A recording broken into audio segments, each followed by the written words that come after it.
c'est qui es-tu Coran? Qui est ce Coran? Et si on devait définir le Coran, qu'est-ce qu'on dirait? C'est la parole de Dieu. Il appelle à un certain comportement.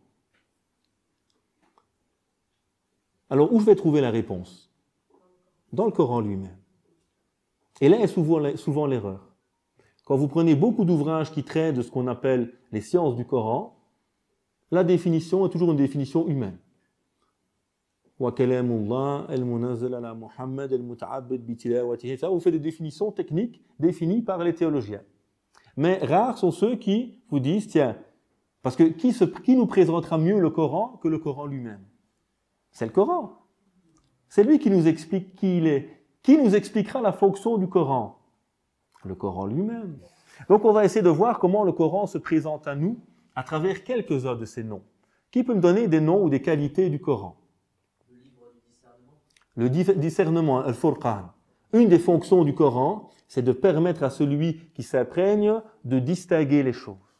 Il va ouvrir tes yeux, ouvrir ton cœur pour mieux distinguer les choses. Très bien, al-Furqan. Quoi d'autre? An-Nur, il est la lumière. Il est ce qui vient guider. La lumière, c'est source d'apaisement. Ça nous permet de distinguer les choses. Ça réchauffe, ça apaise, ça réjouit. Ça donne la vie, etc. Donc, il y a énormément de noms, évidemment, qu'on peut citer du Coran. J'en ai pris quelques-uns ici. Il est Ar-Ruh. Il est l'esprit. C'est-à-dire, il est l'âme de ce message. Si tu négliges le Coran, tu ne peux pas goûter à la réalité de l'islam. Oui, mais moi, j'ai lu 25 000 livres de théologiens. Mais c'est triste que tu as lu 25 000 livres de savants et que tu n'as jamais lu le livre de Dieu. Alors, je ne dis pas qu'il ne faut pas lire les autres livres, c'est normal, on n'a pas le savoir, donc il faut aller vers des gens. Mais pourquoi, au minimum, tu ne fais pas les deux auparavant? Et tu vas constater, en lisant tout le temps le Coran, c'est-à-dire, par ces lectures répétées, il va t'imprégner. Et tu vas constater, à ce moment-là, ce Furqan va te permettre de dire, tiens, chez ce théologien, qui est un humain, donc, respectable mais faillible, ça ne correspond pas au goût, au sens du Coran. Quand je lis le Coran, ce que dit ce théologien, je ne le retrouve pas dedans. C'est une interprétation, selon moi, qui ne me convainc pas en tout cas. Par contre, celle-ci, elle respire le Coran. Elle m'a l'air beaucoup plus pertinente que celle-ci. Donc il est l'esprit, il est l'âme, il est le cœur de cette communauté. Il est qualifié de Rahma. Il est une miséricorde. Et chaque sourate, à l'exception d'une, commence par la double formule de miséricorde, Bismillahir-Rahmanir-Rahim. C'est-à-dire, Dieu te rappelle à chaque fois que tu commences un chapitre, ce Coran ne peut produire que de la miséricorde. À 2 fois d'ailleurs. Si ce n'est pas le cas, il y a quelque chose qui cloche. Toi, tu me dis que tu es un... Des fois, les jeunes, ils me font rire. Ouais, lui, il est à fond dans l'islam.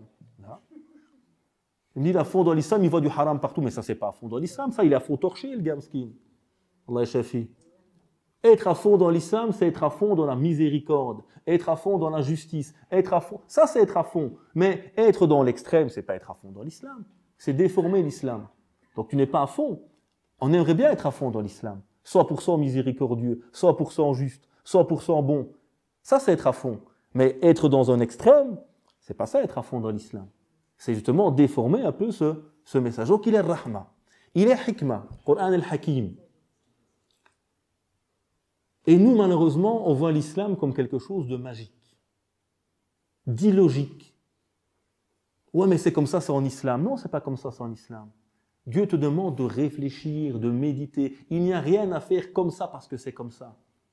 Même Ibrahim, alayhi salam, le prophète, il pose la question à Dieu. Kayfa tuhyi al-mauta? Montre-moi comment tu ressuscites les morts. Afalam tu'min? Est-ce que tu crois pas? Bala. Bien sûr que je crois. Dieu le sait, mais il interroge. Walakin liyatma'inna qalbi. Je veux que mon cœur soit... Pourquoi son cœur va être apaisé? Parce que je veux comprendre. Montre-moi kayf. Comment? Comment ça se passe? Je veux comprendre. Et donc, il y a cette interrogation qui mène à l'apaisement. Rien n'est absurde. Rien dans l'islam n'a pas de sens. Et si une chose vous semble absurde, dites-vous que l'interprétation qu'on vous en donne n'est pas juste ou que vous n'avez peut-être pas compris. Mais ce n'est pas possible. Il n'y a rien d'absurde, rien d'illogique. Parce que ce livre, il est hakim, il est sage. Il est al-Burhan, il est la preuve, l'argument. Quand je veux une preuve en islam, moi je suis toujours choqué de voir des gens qui me parlent que de hadith et jamais du Coran. Alors, j'ai rien contre les hadiths du prophète, alayhi salatu wa sallam, évidemment, mais la priorité, c'est le Coran. Alors, toi, tu parles jamais du Coran, toujours des hadiths. Il y a une inversion des priorités. La norme, c'est le Coran, et puis les hadiths, qui viennent expliciter le Coran. Mais le Coran, il est la base. C'est-à-dire, si je n'ai pas la base, je ne vais pas comprendre l'explication. Donc, vraiment, il faut partir des fondements toujours, et le Coran. Ce Coran, il est as-sirat al-mustaqim. Il est la voie droite. Il est le chemin droit que Dieu a tracé pour moi. Il est Al-Karim. Al-Karim, c'est le noble ou le généreux. C'est-à-dire, ce Coran, il donne toujours à celui qui veut s'abreuver au Coran. Prenez le temps de le lire, vous aurez toujours des réponses qui apparaîtront. Il est Hablullah, le câble qui nous relie à Dieu, c'est-à-dire il est la connexion avec Dieu. Le Coran, moi j'appelle le message d'amour que Dieu t'a envoyé. Et donc ce message, tu l'as. Mais qu'est-ce que tu en fais? Tu le négliges. Plus tu te connectes au message, plus tu es connecté à Dieu.